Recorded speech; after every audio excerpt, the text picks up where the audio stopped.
Hey guys, Looney here, and welcome to another episode of Love Mondays. So first, I want to apologize because I haven't been as consistent posting on YouTube, but I promise you I'm back at it again. I had to take some time off so I could focus my energy creating brand new online fashion courses. It's a platform that I'm launching with Pulkit from I Love Fashion Retail. It's called E-Commerce Academy, ecommerceacademy.co. And yes, it will be up in a few weeks, so I'm very excited. So the plug aside, I wanted to talk to you guys about the lessons I've learned being a digital nomad and content creator for over 2 years now. Wow, yeah, time flies. And it's definitely been a roller coaster.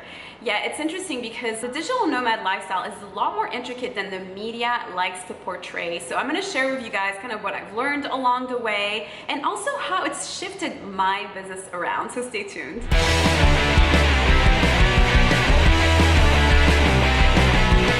Let's rewind for a second. I embarked on my digital nomad journey about a year and a half ago when I purchased a one-way ticket from New York City to Maui. I spent about 2 weeks and a half in Maui, and from there went on to cities like Tokyo, Seoul, Shanghai, Hong Kong, and Bangkok, where I spent 2 months and a half.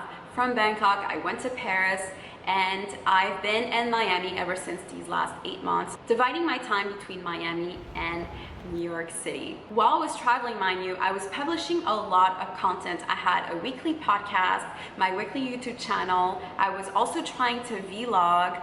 I had online courses I was working on and also blogging. That doesn't even take into consideration the client work that I was doing. So needless to say that I was completely overwhelmed. One thing that I did not consider is the time that it takes to acclimate yourself to a new city. Something as banal as figuring out where to do groceries, a coffee shop, different restaurants around you, which neighborhood you should be spending most of your time in, also meeting other digital nomads like you, co-working spaces, etc. It takes a lot of time out of your schedule, and I found myself being completely drained, which is why at first I was traveling 2 weeks in each different cities, and then I decided to slow things down and I spent 2 months and a half in Bangkok, and that's where I decided to shift things around in my business to be more efficient. So here's what I learned. First is quality over quantity. We definitely live in a society where quantity is rewarded, and I was definitely victim of the following between having my podcast, my YouTube channel, trying to vlog,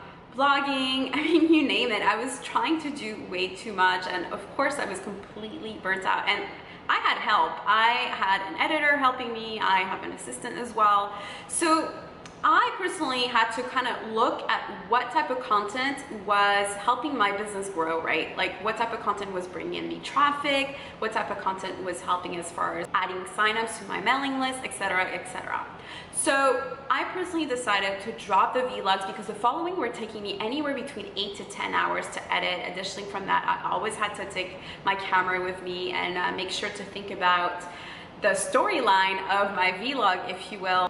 And because I was trying to juggle all my content creation with my business consulting, I decided that something had to go. And now I'm sitting on all this like beautiful footage that I took along the way, but I promise you guys, I actually definitely want to do videos on Burma and Thailand. So make sure to subscribe and stay tuned for the following. Overall, my recommendation to you is to look at all your content cohesively. Look at your Google Analytics. What type of content is bringing you more traffic? What type of content is helping you generate signups or subscribers on your YouTube channel, and then from there decide how you want to tweak it, how you want to optimize it. Try to find methods to make your workflow easier.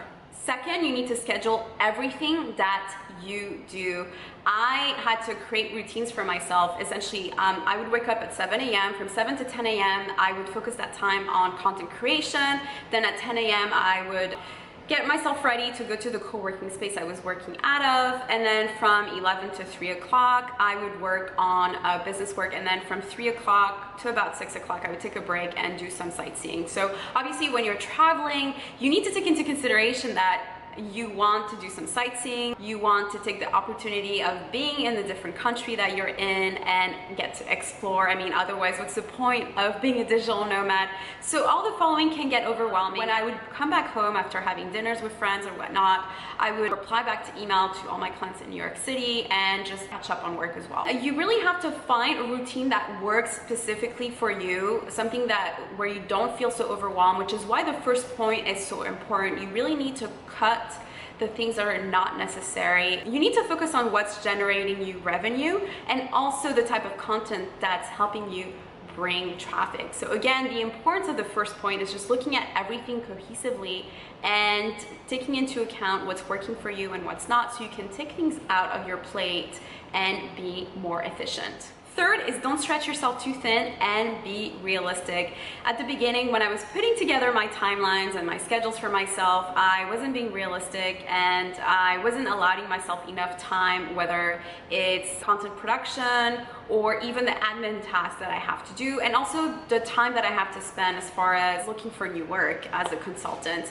And also as well, the time that you want to spend sightseeing. So make sure to be easy with yourself and be realistic when you're putting together these timelines. It's very important to have an understanding of how long things take. And again, it's a trial and error process. I personally decided to spend more time in Miami. I'll definitely continue traveling on in the next few months as I wanted to create more passive income for myself to make things a little easier next time that I decide to be on the road. So if you're a digital nomad, I would love to hear about your experience, what has worked for you, what hasn't. If you're looking to be a digital nomad, if you have any questions, add them in the comment section. I'll do my best to answer them. Alright guys, well that's it for today. If you found this information useful, make sure to like it, subscribe, and share with your friends. Bye!